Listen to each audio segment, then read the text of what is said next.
non-linear data structures and the types of linear data structures with examples.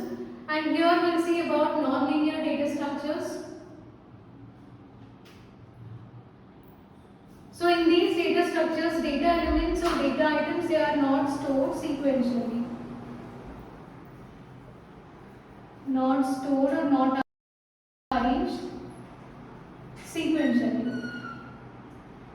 So if it is linear, then elements should be arranged sequentially. Right? There is no such rule. You can even arrange them randomly. And in non-linear data structure, you can observe hierarchical relationship between the elements.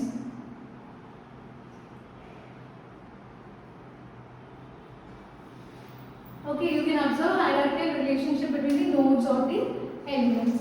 And best examples for non-linear are trees and graphs. So what is a tree? So here, first we'll discuss about this. So in tree, all the nodes, they are arranged in a random way and will follow this hierarchical relationship. Say suppose here in this you will be using some some terminology like root node, parent node, child node, leaf node, etc. You can use siblings, ancestors, etc. There are a lot of terms. So as of now, I'll just discuss about these four. So say this is your tree.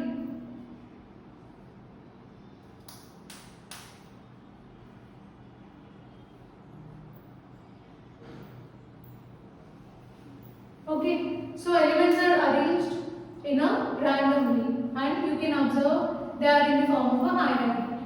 So which is called as a root node. So the element which is present at the first, that is nothing but the root node, and this is having two children, but these nodes are also having children, so we can consider this as parent node. So all the nodes which are having children, they can be considered as parent node. Root node is not having any parent, you can observe that. So node which without parent is called as root node. Okay, so as these nodes are having children, we consider them as parent nodes. And the nodes which are having any childs, they are called as leaf nodes. So these are not having any childs, 5, 6 and 7. So if this is the case, then all these are considered as leaf nodes. Then what about this child node? Say suppose we have something like this, 8, 9.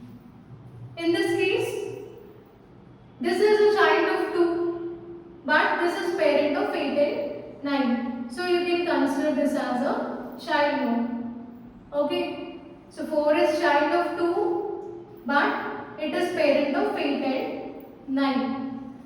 So this 8 and 9 becomes leaf nodes as they are not having any children. So this is the representation of a tree. Okay, so tree, the topmost element or the first element without parent is called as a root node, and the nodes which are having children, they are called as parent nodes, and here the nodes without children, they are called as leaf nodes. So in order to explain this term to you, child node, again I considered this portion also. Okay, so 4 is the child of 2, but so I wrote it as a child node, and it is a parent of nodes 8 and 9. So this is taken as this 8 and 9 becomes leaf nodes. So this is about trees concept. So we can see the applications of trees while discussing about this in our next lectures. Coming to graphs.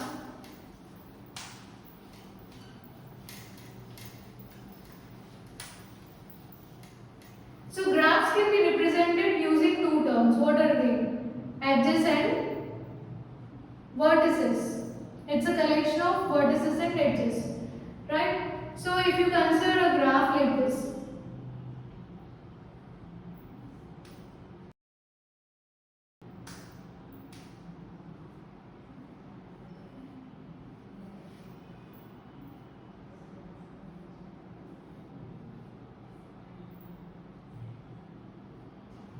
This is a graph, right? So here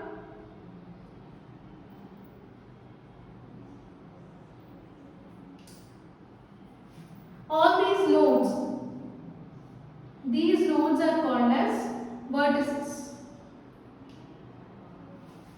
And how these nodes are connected? With the help of edges.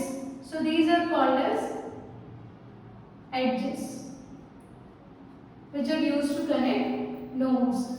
So we can denote this graph as G of E comma V. So graph is a collection of edges and vertices. So we already saw real life examples. So all the social networking sites like Facebook, okay, Facebook, Instagram and all. How Facebook is using graph? It is using graph in order to find out the friends. So first it want to find out friend of 1.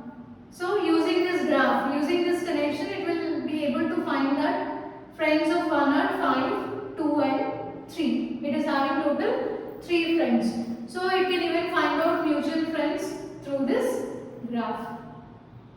So this is one of the best example. We can see other examples of graphs later. So this is all about nonlinear